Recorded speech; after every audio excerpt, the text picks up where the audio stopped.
أعوذ بالله من الشيطان الرجيم. بسم الله الرحمن الرحيم. يا أيتها النفس المطمئنة ارجعي إلى ربك راضية مرضية فادخلي في عبادي وادخلي جنتي. حضرات، اللہ رب العزت کا ارشاد ہے کہ اے اطمینان پانے والی روح، اپنے رب کی طرف چلی جا کہ تو اس سے خوش ہو اور وہ تجھ سے خوش ہو، اور میرے نیک بندوں میں داخل ہو جا اور میری جنت میں داخل ہو جا۔ آپ حضرات کے علم میں ہے کہ ندوۃ العلماء کے ناظر عام اور رابطہ ادب اسلامی شعبہ بر صغیر و ممالک مشرقیہ کے صدر اور دارالعلوم کے استاد اور بھی مختلف مناصب کی حامل شخصیت جناب مولانا سید جعفر مسعود حضری ندوی کا پرسوں رات کے انتقال ہو گیا۔ انا للہ و انا الیہ راجعون۔ یہ حادثہ صرف ندوۃ العلماء ہی کے لیے نہیں، اس کے ملحقہ مدارس ہی کے لیے نہیں، اور ہندوستان ہی کے لیے نہیں، بلکہ پورے عالم اسلام کے لیے ایک بڑا سانحہ ہے اور ایک خسارہ ہے۔ مولانا کی وفات درست شہادت ہے، اور شہداء کے لیے اللہ رب العزت نے بڑے انعامات اور اعزازات تیار کر رکھے ہیں۔ شہید جب اللہ رب العزت کے حضور حاضر ہوتا ہے تو فرشتے بھی اس کا استقبال کرتے ہیں، اور اللہ تعالیٰ کی طرف سے خاص خوشخبری سنائی جاتی ہے اور کہا جاتا ہے نم کنومت العروس، خوش طبعی کے ساتھ، خوش خلقی کے ساتھ اور اطمینان کے ساتھ سو جاؤ۔ مولانا کے انتقال کا یہ واقعہ پیش آیا تو ایسا محسوس ہوا کہ گویا کی چمنستان علم کی ایک شاخ ٹوٹ گئی۔ ان کے انتقال کا واقعہ پیش آیا تو ایسا محسوس ہوا کہ شجر طوبہ کی ایک ٹہنی گر گئی ہے۔ یہ پورا خاندان جس کو خانوادہ عالم اللہ کہا جاتا ہے، نسبت ہے شاہ عالم اللہ کی طرف جو بڑے بزرگ شمار کیے جاتے ہیں، اور جس کو خانوادہ حسنی کہا جاتا ہے۔ این خانہ ہما آفتاب است کا مصداق ہے، یعنی اس کا ہر فرد آفتاب و مہتاب کی شکل میں، سورج اور چاند کی شکل میں تابندہ نظر آتا ہے۔ شاہ عالم اللہ رحمۃ اللہ علیہ کی جو شخصیت ہے، ان سے پہلے شاہ فتح الدین مدنی رحمۃ اللہ علیہ تھے جو مدینہ منورہ سے ہندوستان تشریف لائے، اور پھر شاہ عالم اللہ کی شخصیت ایسی جامع الکمال شخصیت ہے کہ ان کا اتباع سنت اور ان کی اطاعت رسول ضرب المثل ہے۔ لوگ مثال دیتے ہیں کہ یہ اتباع سنت میں اور اطاعت رسول میں ایک نمایاں شخصیت کے حامل۔ ایک مرتبہ ایسا ہوا کہ اورنگزیب عالمگیر نے ان کی خدمت میں اشرفیوں کا ایک تھیلا بھیجا اور کہا کہ حضرت کی خدمت میں اس کو پیش کیا جائے۔ قاصد اور پیامبر لے کر آیا اور پیش کیا، حضرت نے اس سے استغنا برتا اور انکار کر دیا۔ قاصد نے سوچا کہ گھر والوں کو ضرورت ہوگی، ان کی اہلیہ کو ضرورت ہوگی، چلے ان کی خدمت میں کسی طرح سے رسائی حاصل کریں۔ وہاں جا کر اس نے کسی طرح سے اپنی بات پہنچائی تو انہوں نے برملا کہا کہ میرا نفع اورنگزیب کے اوپر نہیں، یعنی میرا خرچ اورنگزیب کے اوپر نہیں، شاہ عالم اللہ کے ذمہ ہے،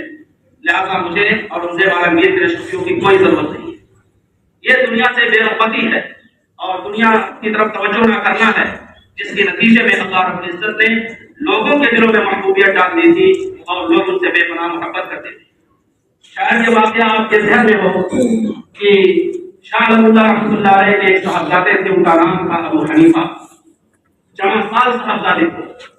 ان کی اوپر جو کتاب لکھی گئی اس میں واقعہ موجود ہے کہ ان کا انتقال ہوا بالکل نوجوانی کے عالم میں۔ انہوں نے تقیہ کی مسجد میں اعلان کیا کہ لوگوں، میرے بیٹے ابو حنیفہ کا انتقال ہو گیا ہے، اور خوشی کی بات یہ ہے کہ ایمان پر ان کا انتقال ہوا ہے، اسلام پر انتقال ہوا ہے، دین پر انتقال ہوا ہے، کلمہ حق کی گواہی دیتے ہوئے ان کا انتقال ہوا ہے۔ اور یہ بھی لکھا ہے اس کے بعد کہ انہوں نے شہر سے مٹھائی منگوائی اور اس کو تقسیم کیا، یہ اس لیے تاکہ ایمان اور اسلام کی دولت، اس کی اہمیت کا احساس ہمارے دلوں میں ہو کہ ایمان کے حاصل ہونے کے بعد دنیا کی ساری چیزیں ہیج ہو جاتی ہیں اور اس کے بعد انسان سب سے اعلیٰ و بالا ہوا کرتا ہے۔ یہ پیشہ عالم اللہ رحمۃ اللہ علیہ جن کا اتباع سنت اور اطاعت رسول ضرب المثل ہے۔ اس کے بعد اس کے خانوادے کی دوسری شخصیت ہے حضرت شاہ سید احمد شہید رحمۃ اللہ علیہ کی۔ ان کے بارے میں کہا جاتا ہے کہ وہ امام ہجرت و جہاد ہیں، یعنی ایک طرف انہوں نے ہجرت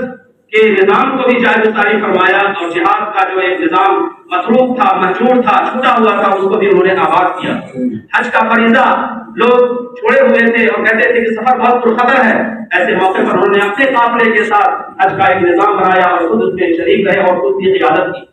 ان کی شخصیت کے بارے میں 4 بنیادی خصوصیات ذکر کی جاتی ہیں۔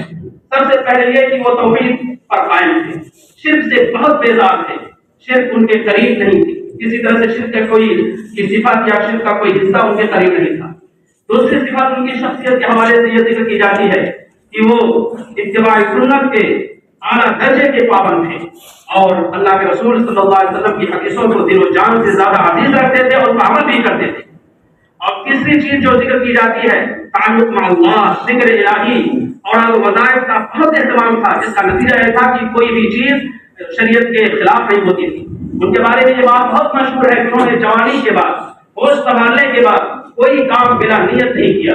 یعنی جب بھی کوئی کام کرتے تھے تو نیت کے ساتھ کرتے تھے کہ اللہ رب العزت کی رضا حاصل ہو جائے۔ کھانا تو بھی نیت کے ساتھ، سونا تو بھی نیت کے ساتھ، ملاقات تو بھی نیت کے ساتھ، اور بھی دیگر کام وہ بھی نیتوں کے ساتھ۔ تو اس کا نتیجہ یہ تھا کہ اللہ رب العزت نے ان کو مقبول عام فرمایا۔ اور چوتھی جو چیز ذکر کی جاتی ہے وہ یہ کہ اعلاء کلمت اللہ کے لیے کوشش،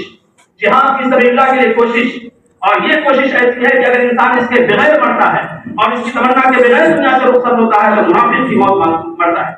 اس وجہ سے ان کی شخصیت آج تک اس کی مثال دی جاتی ہے اور آئندہ بھی مثال دی جاتی رہے گی۔ اس کے بعد مولانا رحمۃ اللہ علیہ مفکر اسلام سید ابو الحسن علی حسنی رحمۃ اللہ علیہ کے بارے میں کچھ کہنا ہے، سورج کو آنکھ دکھانا ہے، اور ان کی نمایاں جو صفت تمام سیرت نگاروں نے اور تمام مورخین نے ذکر کی وہ جامعیت کی ہے، کہ وہ ایسی جامع شخصیت تھی کہ وہ تمام فنون کا احاطہ کیے ہوئے تھی۔ تفسیر کی طرف دیکھیے تو اس میں بھی ایک اعلیٰ درجے کے مفسر نظر آتے ہیں، حدیث کے شعبے میں دیکھیے تو اپنے آرا کے ذریعے سے ممتاز نظر آتے ہیں، سوانے میں دیکھیے تو اچھے سیرت نگار اور سوانے نگار نظر آتے ہیں، مورخ کی حیثیت سے دیکھیے تو اچھے مورخ کی حیثیت سے نظر آتے ہیں، ادب اور انشاء اور یہ چیزوں کو چھوڑیے، یہ تمام چیزیں ہیں۔ لیس علی اللہ بمستنکر ان یجمع العالم فی واحد، اللہ کے لیے کوئی یہ ناممکن چیز نہیں ہے کہ ساری خوبیوں کا ایک مجموعہ اور ایک جامع کمالہ شخصیت تیار کر دے۔ اور پھر ان کے بعد جو ان کے بھانجے تھے حضرت مولانا شیخ محمد رابع حسین ندوی اور حضرت مولانا واضح رشید حسین ندوی،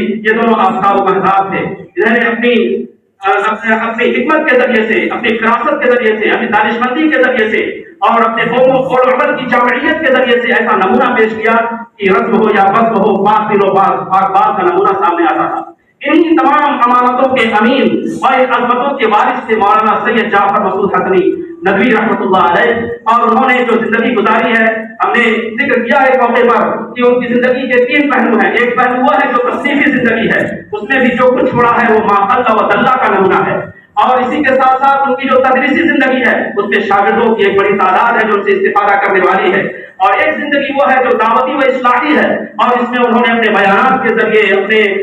تقریروں کے ذریعے، خطبات کے ذریعے اور اصلاحی باتوں کے ذریعے بڑا فیض پہنچایا ہے۔ ادھر انہوں نے کام کی بات کو عنوان سے ایک کالم شروع کیا تھا یوٹیوب پر، اور اس پہ 40-45 ایپیسوڈ یا اس کے حلقے شائع ہو چکے ہیں۔ ان کو آپ دیکھیے، سرچ کیجئے کہ کام کی بات تو ایسی کام کی بات واقعتاً دل سے نکلی ہوئی بات ہے اور دل تک پہنچنے والی ہے۔ اور مزید جو ادھر بیانات ہوئے اس میں ابھی اتوار کے دن بعد القرآن میں ان کا ایک خطاب ہوا، گویا کہ وہ آخری خطاب ہوگا۔ انہوں نے کہا کہ ایک مکمل انسان کے لیے 3 خصوصیات ہیں۔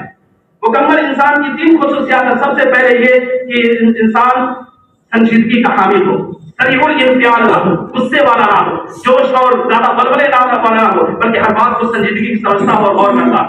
دوسری بات انہوں نے بیان کی کہ قول و عمل کی جامعیت ہو، ایسا نہ ہو کہ انسان جو بات کہے اس کا اور اس عمل سے اس کی تصدیق بھی نہ ہو۔ اور تیسری بات انہوں نے یہ کہی کہ انسان کی شخصیت میں اگر انسان کی شخصیت میں یہ بات ہوگی کہ وہ لوگوں کے مزاج کے مطابق، نفسیات کے مطابق بات کرے گا تو اس کی بات مقبول ہوگی، اور استناد کے ساتھ، تحقیق کے ساتھ کوئی بات کہے گا تو وہی بات تسلیم کی جائے گی۔ اللہ تعالیٰ ان کو غنی رحمت فرمائے، ان کے درجات بلند فرمائے، اور جو اچھی خوبیاں ہیں ان کو اختیار کرنے کی توفیق عطا فرمائے۔ حدیث پاک میں آیا اذکروا محاسن اوصافکم، اپنے جانے والوں کی خوبیوں کا تذکرہ کرو، وکفوا عن مساویہم، اور ان کی کمزوریوں کو نظر انداز کرو۔ وآخر دعوانا الحمد للہ رب العالمین۔